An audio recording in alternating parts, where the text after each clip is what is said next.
Assalamualaikum warahmatullahi wabarakatuh. Perkenalkan, nama saya Aulia Dinanti Fitri dengan NIM C0D023003. Pada kesempatan kali ini saya akan mempresentasikan hasil PPT saya yang berjudul Investasi Jangka Panjang dalam Akuntansi Pajak. Investasi jangka panjang adalah sekuritas yang tidak dapat dipasarkan dengan jatuh tempo lebih dari 1 tahun atau di luar normal perusahaan. Siklus operasi. Investasi jangka panjang bukanlah penghasilan uang yang cepat. Investasi jangka panjang bertujuan untuk meningkatkan pendapatan dengan berinvestasi di perusahaan lain. Kepemilikan saham di perusahaan lain dapat ditujukan untuk mengendalikan pasokan dan distribusi bahan baku. Investasi juga dilakukan untuk mengendalikan pasokan dan distribusi bahan baku. Investasi untuk tujuan menghasilkan uang dan bersifat abadi atau jangka panjang. Investasi jangka panjang dapat berupa satu investasi dalam saham, obligasi dan sekuritas lainnya, dua dana atau dana e-market lainnya yang digunakan untuk membayar utang jangka panjang, tiga aset lain seperti pembelian tanah dan rencana penggunaan di masa depan. Tujuan investasi jangka panjang adalah satu, dapat mendapatkan penghasilan yang stabil di setiap periode seperti bunga royalti, dividen atau sewa dan lain-lain. 2. Menetapkan dana khusus seperti dana untuk tujuan ekspansi dan manfaat sosial. 3. Mengambil kendali atas perusahaan lain dengan memiliki bagian dari perusahaan tersebut. 4. Memastikan ketersediaan bahan baku dan menemukan pasar untuk produk manufaktur. 5. Mengurangi pesaing antara bisnis serupa. 6. Menjaga hubungan antar perusahaan. Investasi jangka panjang dalam saham.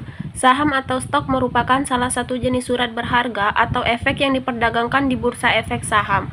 Diartikan sebagai bukti penyertaan modal di suatu perusahaan atau merupakan bukti kepemilikan atas suatu perusahaan umumnya. Ada dua tipe dasar saham yang dikeluarkan oleh perusahaan, yaitu saham biasa dan saham istimewa. Investasi jangka panjang dalam obligasi. Obligasi adalah surat utang jangka panjang dengan tingkat bunga tertentu. Obligasi dapat dibeli sesuai dengan nilai nominal atau nilai kurs. Nilai obligasi sebagai investasi dicatat sesuai dengan harga perolehan obligasi. Obligasi merupakan surat peminjaman uang yang akan dilunasi setelah jangka waktu tertentu. Umumnya, obligasi memberikan penghasilan bunga dengan jumlah tetap kepada investor. Investasi jangka panjang dalam surat berharga yang lain. Selain saham dan obligasi, perusahaan juga bisa berinvestasi di sekuritas lain seperti komersial kertas atau surat promes. Sejarah investasi kertas komersial hampir identik dengan obligasi. Perbedaan kecil dapat terjadi pada potongan rambut. Untuk jenis sekuritas ini, diskon yang relevan adalah pendapatan yang direalisasi oleh pemegang kertas komersial saat menebus komersial kertas. Investasi jangka panjang dalam dana. Perusahaan dapat mengalokasikan sejumlah dana setiap tahun berdasarkan kebutuhan mereka tergantung pada isi kontrak atau inisiatif mereka sendiri. Misalnya, dana ini dapat digunakan untuk melunasi hutang atau obligasi saham preferen atau membeli aset dalam hal peraturan pajak. Dana pemulihan atau cadangan didirikan untuk perusahaan pertambangan yang uangnya harus disimpan di bank umum. Selain itu, dana dapat dikelola secara terpisah atau diserahkan kepada pihak ketiga. Investasi jangka panjang dalam aset lain-lain. Perusahaan dapat berinvestasi dalam aset lain seperti tanah dan bangunan atau real estate.